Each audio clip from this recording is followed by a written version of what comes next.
আসসালামু আলাইকুম। দূরে কাছে যে যেখান থেকে আমার ভিডিওটি দেখছেন সবাইকে জানাচ্ছি আমার আন্তরিক শুভেচ্ছা ও ভালোবাসা। এর আগে আমি আমার কক্সবাজার ভ্রমণের 2 দিনের ভিডিও দিয়েছিলাম। আজকে তৃতীয় দিনে আমরা কি করেছি তাই থাকছে আজকের ভিডিওতে। প্রথমে আমরা সকালবেলা উঠেই গিয়েছিলাম কক্সবাজার সমুদ্র সৈকতে।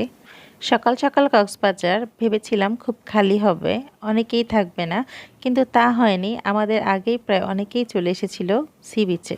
তবে আজ আমরা অল্প কিছুক্ষণ সমুদ্রে নেমেছিলাম, কারণ এরপরে আমরা নাস্তা করে আরেকটা জায়গায় যাব। আজ আমরা যাচ্ছি কক্সবাজার সি পার্ল ওয়াটার পার্কে। তাই আমরা ডলফিন মোড় থেকে সি পার্ল ওয়াটার পার্কে যাওয়ার জন্য একটি অটো রিজার্ভ নিয়েছিলাম। অটো ভাড়া পড়েছিল 1200 টাকা। আর এখন আমরা সি পার্ল ওয়াটার পার্কে চলে এসেছি। এখান থেকে আমরা প্রথমে আমাদের টিকিট নিয়ে নিচ্ছিলাম।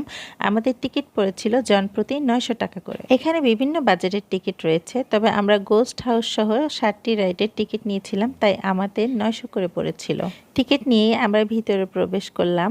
শুরুতে এই দৃশ্যটি ছিল, কিন্তু এটাকে কী নামে বলা হয় আমি জানি না। আমার কাছে দেখতে খুব চমৎকার লাগছিল। এটা হচ্ছে একটি কল, যার কোনো পাইপ ছিল না। ভিতরে প্রবেশের শুরুতে আমাদের হাতে টিকিটের লোগো লাগিয়ে দেওয়া হয়েছিল।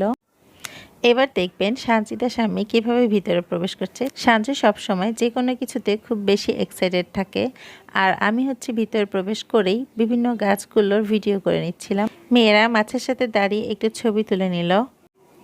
আর আমরা শুরুতেই চলে গিয়েছিলাম গোস্ট হাউসে। এখানে প্রতিটি রাইড বা গোস্ট হাউস যে যেটাই যেতে চান না কেন, এখানে ওই হাতে লাগানো লোগোটি দেখিয়ে সব জায়গায় প্রবেশ করতে হয়। গোস্ট হাউসে যাওয়ার পরে আমি কোনো কথা বলবো না, আপনাদের শোনাবো শান্তু শাম্মী সেখানে কিভাবে চিৎকার করেছিল। আর এই তো আমরা টিকিট চেক করার পরে ভিতরে ঢুকে যাব।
ভিতরটা আসলে খুব ভয়ানক ছিল। আর এখানে শেষ হয়ে গেল আমাদের গোস্ট হাউস ভ্রমণ। এরপরে আমরা চলে যাচ্ছিলাম আমাদের সেই কাঙ্ক্ষিত রাইডগুলোতে। এখানেও শুরুতে টিকিট চেক করানো হচ্ছিল। এরপর আমাদের টিউব নিয়ে চলে যেতে হবে 5 তলায়। আসল খেলা তো হচ্ছে 5 তলাতেই। টিউবগুলোতে বসে ওই যে সাঞ্জু আর সাঞ্জুর বাবা প্রথমে 5 তলা থেকে নিচে চলে গেল। আমার তো দেখতেই প্রচুর ভয় লাগছিল। এবার হচ্ছে সাঞ্জু শাম্মীর পালা। এখানে ওদের চিৎকার শোনাই।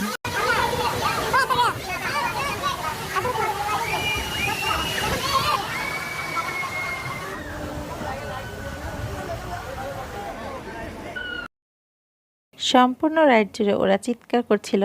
এরপরেও ওরা আবারও উঠতে যাচ্ছে। আর এবার ওরা সবচেয়ে ভয়ঙ্কর যে রাইডটা সেটাতে উঠেছিল, কিন্তু তখন আমাকে বলেনি, তাই আমার ভিডিওটাও করা হয়ে ওঠেনি। এরপরে আমরা চলে গিয়েছিলাম বাচ্চাদের সুইমিং পুলে। যারা ছোট ছোট বাচ্চা তারা ওই বড় বড় রাইডগুলোতে উঠতে খুব ভয় পায়, তাই তাদের জন্য এখানে ছোট ছোট রাইড করে দেওয়া হয়েছিল। আর এই রাইডগুলো খুব সুন্দর ছিল। এখানে অসাধারণ 2টি ঝর্ণা ছিল, আর সাঞ্জু শাম্মী ঝর্ণাগুলোতে বেশ সময় কাটাচ্ছিল। ঝর্ণাগুলো আসলে খুব চমৎকার ছিল। বর্তমানে কর্মব্যস্ত সময় আমি মনে করি বাচ্চাদের নিয়ে এভাবে বেড়াতে যাওয়াটা আমাদের সবারই খুবই দরকার। আর এখানে আমাদের ওয়াটার পার্কের ভ্রমণ শেষ হলো। বিকেলে আমরা আবার চলে এলাম ডলফিন মোড়ে কলাতলি সি বিচে। আর এখানে এসে শুরুতে আমরা নিয়ে নিচ্ছিলাম একটু কাঁচা আম মাখা। আমরা যে কয়দিন সি বিচে ছিলাম সেই কয়দিনই এই আপুর হাতে কাঁচা আম মাখা নিয়েছিলাম। ওনার হাতের কাঁচা আম মাখাটা অসাধারণ টেস্টি ছিল। আর এখন আমরা কাঁচা আম মাখা নিয়ে চলে যাব সেই ছাতাওয়ালা বেঞ্চগুলোতে। আমি জানি না ওই ছাতাওয়ালা বেঞ্চগুলোর অন্য কোনো নাম আছে কিনা, তবে আমার কাছে তো মনে হচ্ছিল ছাতাওয়ালা বেঞ্চ। এখন আপনাদের দেখাবো রাতের সমুদ্র সৈকত। আর ওই যে দূরে ছোট ছোট লাইট জ্বলতে দেখা যাচ্ছে, ওগুলো হচ্ছে মাছ ধরার নৌকা। গতকাল যখন আমরা এখানে এই সন্ধ্যায় ছিলাম তখন এত মাছ ধরার নৌকা দেখিনি, অল্প কয়েকটা দেখেছিলাম।